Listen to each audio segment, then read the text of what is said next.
fire blazing, blasting into all directions, exploding heat, zapping and crushing anything in its path. That is the internal potent rage that an ENFJ feels, and they can be quite temperamental, but they hide it. Good sense prevails, but when it comes bursting forth, watch out. They are going for the absolute jugular. They may expose some things about you that you don't want anyone to know.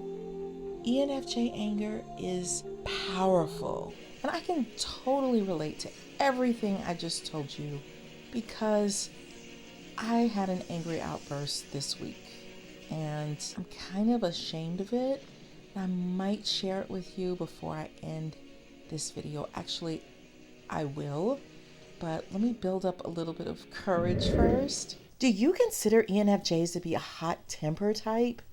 I've seen ENFJs with smoke coming out of their ears, like when a kid is being disrespectful to a parent or adult, they can become outraged, believing certain protocols should be followed. Most ENFJs appear quite docile, understanding the rhythms and nature of most people, but they can also be hypersensitive, wearing extroverted feeling on their sleeves, so they can take perceived slights or disrespect hard. ENFJs describe themselves as scary when angry. That extroverted judging preference carries a big stick, and they can and will come out swinging, or they may take passive-aggressive digs that are like warning stingers, letting you know, back off. Alas, as they mature, they learn that patience is a virtue that must be exercised deliberately and with force so they can stay in ENFJ character, because they actually have intense emotions.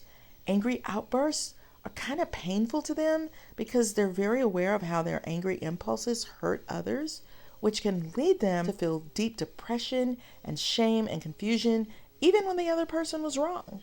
Figuring out how to handle being kind and assertive is key to understand that people can handle their honesty and frustrations better than they think, even though the ENFJ can be left feeling icky with conflict. Some people may trust ENFJ even more when they allow themselves to be human to others and show their true emotions, even the not so good ones. They can be unusually uncomfortable with somewhere in the middle when it comes to how they're really feeling and expressing it when it's a negative emotion. Like if a coworker or friend isn't completing a responsibility that the ENFJ is depending on, they might tire of asking and just do it themselves because they hate conflict and rather they're very uncomfortable with it. They may be seething on the inside, but to keep from making matters worse, they push it down and become the good boy or girl. The recipients of anger from an ENFJ would most likely be shown towards someone in a relationship or siblings or their children, or if you mess with their children or their loved ones. If the right buttons keep getting pushed at work or in other situations, there could be a rare explosion that leaves people saying, think twice before you choose to pick on the ENFJ. Sometimes ENFJs will let people know, I'm hyper aware of your antics, introverted intuition, and your attempts to take advantage, which is especially unnerving to an ENFJ. So now, back to my angry outburst. I got really mad.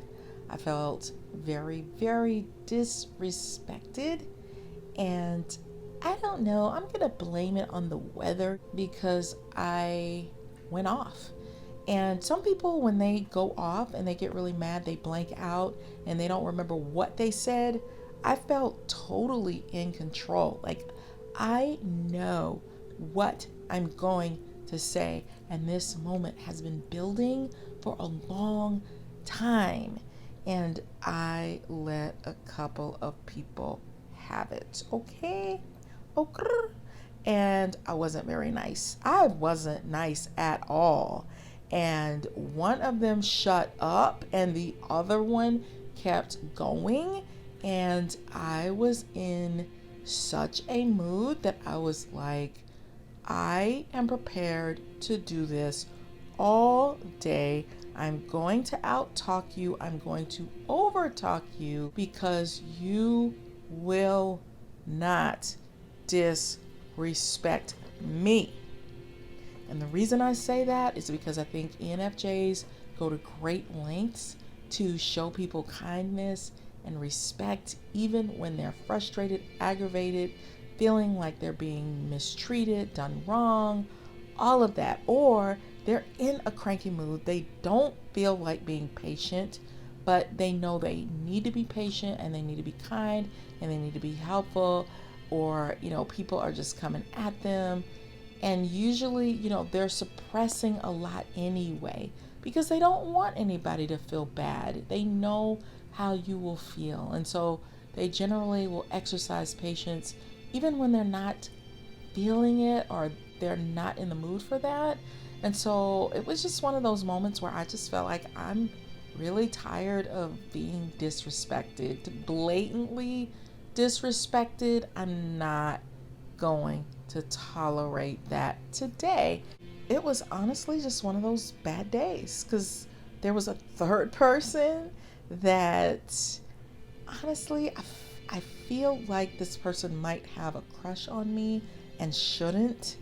And so he decided that he was going to walk off and leave me in a situation that he should have been dealing with. And I felt like it was sort of like a punch, like an underhanded dig, like you're not going there with me. And so, I'm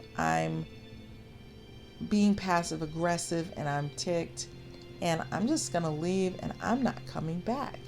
And so I get stuck with the situation that I shouldn't have to deal with at all. I need to be doing other things, but you're being a jerk. And so I thought about it and I was like, okay, my passive aggressiveness is also rearing its ugly head, and I'm about to go either nuts, like verbally nuts, or I'm going to pay you back and do the same thing to you tomorrow. I'm going to leave you hanging in some sort of way. And then I woke up and, that good sense prevailed thing that ENFJs are great at. And I thought, if I retaliate with the same thing, that is me being baited to be A, behave like someone else, and B, they want to fight with me. They want an argument. They want an excuse. They want a reason to be combative with me, to act out their frustrations, and I'm not going to give that to them. Nope, not going to give it to them. Next day, I was like, hi, ENFJ style. You're not worth me putting, my reputation on the line or starting something that could be a tit for tat. And not that you're not important at all. It's just I'm not dealing with you in that light. And so I don't care anymore. And I think that's the point. And also with the previous situation, I could have also had another issue the next day. And I made the decision, I am not going to behave that way. I don't like the way that feels. I don't like the aftermath of it. I don't like the energy it takes. I don't like what it could be doing to my body. I feel like it's just toxins just all over the place. Instead, I'm going to bring my energy all the way down so I have somewhere to go. And so I dealt with a couple of people in a very quiet manner. You can do whatever you want to do. You can act however you want to act. But I'm going to act with dignity and respect and kindness. And we're going to work through these things in a very mature fashion. I softened my tone. I exercised that patience that I really don't have, because I kind of am like, hey, let's get this going. Let's get this done. It was pretty magical because I felt like I grew and the other people were able to grow and learn as well. I'm learning this new avenue. As an ENFJ, you never stop growing. You never stop doing internal work on yourself to figure out, how can I be better, do things better, heal, take a different pathway, avenue. So right now I'm kind of riding this weird pathway that's really difficult, other than that outburst, to really explain. But it's learning how to do and be who I want to be, whether I offend you or not.